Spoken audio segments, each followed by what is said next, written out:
l'actualité patrimoniale selon les GIRA. Comment récupérer la TVA sur un investissement immobilier?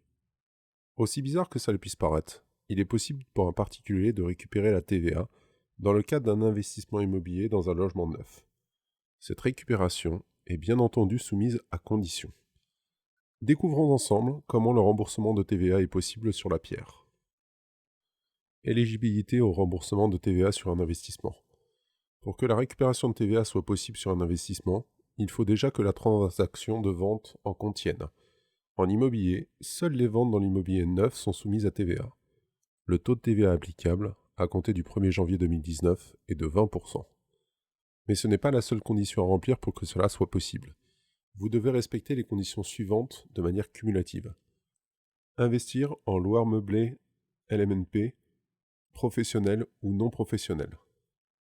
Acquérir un bien dans une résidence de service gérée par un gestionnaire professionnel. Le gestionnaire doit assurer au moins 3 des 4 services par hôtelier. Conserver le bien un minimum de 20 ans pour que la TVA soit définitivement acquise.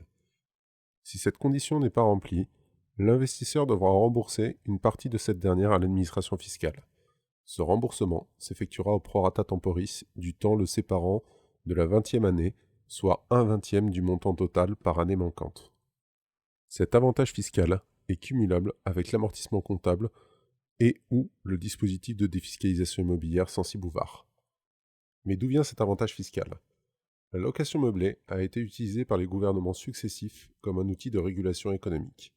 L'idée est de transférer sur la sphère privée des services d'utilité publique. D'abord plébiscitée pour permettre aux salariés de profiter de leur première semaine de congés payés obtenus, résidence de tourisme, elle s'est développée dans des biens d'autres domaines. Résidence étudiante, résidence d'affaires, résidence senior, résidence médicalisée, EHPAD. À qui s'adresse ce type d'investissement? Tous les particuliers désireux d'obtenir des revenus complémentaires faiblement fiscalisés.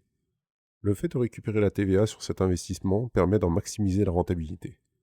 Sans compter la possibilité d'appliquer de l'amortissement comptable sur les loyers ou le dispositif de réduction d'impôt Censi-Bouvard. Comment s'effectue le remboursement de TVA?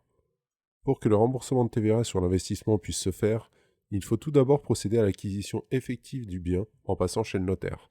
Dans le cadre d'un investissement dans le neuf, on achète très souvent le bien en VFA. Donc, le paiement du bien se fera par le biais d'appels de fonds successifs. Lors de chacun d'entre eux, l'investisseur paiera une quote-part de TVA du bien qu'il pourra alors récupérer en faisant la demande auprès de l'administration fiscale. Avant de pouvoir prétendre au remboursement, il est nécessaire d'accomplir quelques démarches administratives préalables. Premièrement, procédez à votre inscription auprès du centre des impôts compétents. Cette inscription prendra la forme du formulaire P0I. Et aussi, demandez le remboursement de TVA à chaque appel de fonds réalisé par le notaire ou le promoteur. Le versement de la TVA se fera entre 15 et 6 mois maximum par l'administration fiscale après demande. Plus vous perdrez de temps dans vos déclarations et plus ce délai s'allongera. Vous pourrez choisir de vous faire assister par un expert comptable dans vos démarches afin de ne pas faire d'erreurs et de minimiser les délais de traitement. Il serait dommage de vous priver car ces frais de comptabilité peuvent être remboursés sous forme de crédit d'impôt sous condition. Le remboursement de TVA en résumé. Vous devez investir dans le neuf en résidence de service, conserver le bien pendant un minimum de 20 ans et établir les formalités dans le délai imparti.